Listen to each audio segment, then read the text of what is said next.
Dad. Hey, Cleo. 10 decisions shape your life.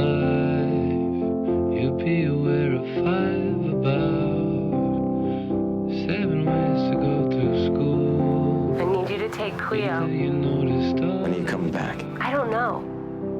7 ways to get ahead. 7 reasons to drop out. When I said I can see me in your eyes, you said I can see you in my pants. That's not just friendship, that's romance too. You like music we can dance to. Sit me down, shut me up. I'll calm down, and I'll get along with you.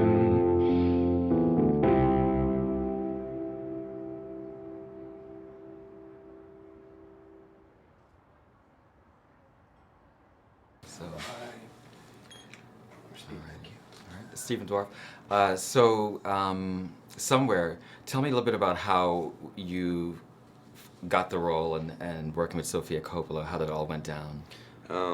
Yeah, I was finishing up Public Enemies, which I had been on for a long time with Johnny Depp, and I was kind of going through some personal changes in my own life, and this kind of butterfly of a movie just kind of landed in my lap. Sofia, I got a random phone call that Sofia was making her 4th film. I immediately didn't know anything about it. I knew it had to do with an actor at the chateau and a little girl. That's all I knew.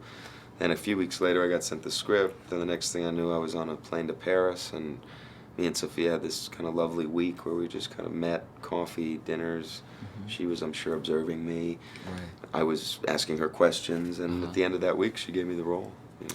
How did you prepare for this character? I mean, it's sort of the story of this actor dealing with his fame and some personal issues. And did you draw on any of your own experiences? Or? Some, but a lot of the performance I had to leave kind of Stephen at the doorstep and really kind of create this new guy, because I think both of our lives are a little different. I think fame and all this stuff happened differently for me than it's happening for Johnny Marco. I think it's happened much quicker for Johnny. Whereas I've been doing this for a long time, so I felt like I wanted to make Johnny a little more naive. Because I thought by coming into this story, to set up his monotony, he's got all these beautiful things around him, women, hotel suites, Ferraris, yet he's broken inside. So I thought, I need to kind of leave me alone and really kind of find a character. And Sofia made that so kind of great, because she let me move into the chateau as Johnny. And what was that like, living in the chateau? You lived there while you were filming, right? Yeah, I lived there for about 6 or 7 weeks, and it was great because it's a cool place. Yeah, I mean it's a I have a lot of memories at that hotel anyway in my own life. I stayed there, had my little stint of a stay there when I was 19, and didn't have a house or an apartment, and came back from England on Backbeat, this movie I did years ago, and checked into the chateau until I ran out of money, and then I got another movie. But I mean, staying there was great because the essence is there. It's alive. It's got these, from the sound, the smell, the clientele. It was the third character in the movie, so it was the perfect place to go from my bedroom, where I was sleeping, right into Johnny's bed. So you've been in this business obviously for a while, and as a young actor, and you have a good amount of fame. How are you so grounded right now in this? For a lot of actors, it's really difficult to. I don't. I've had an interesting career because I never kind of had that superstardom. I kind of resisted commercial films when I first started. I did more kind of thoughtful films like The Power of One, Backbeat. More almost independent movies before independent movies became so kind of trendy, and before Focus was Focus and Fox Searchlight was Fox Searchlight. It was.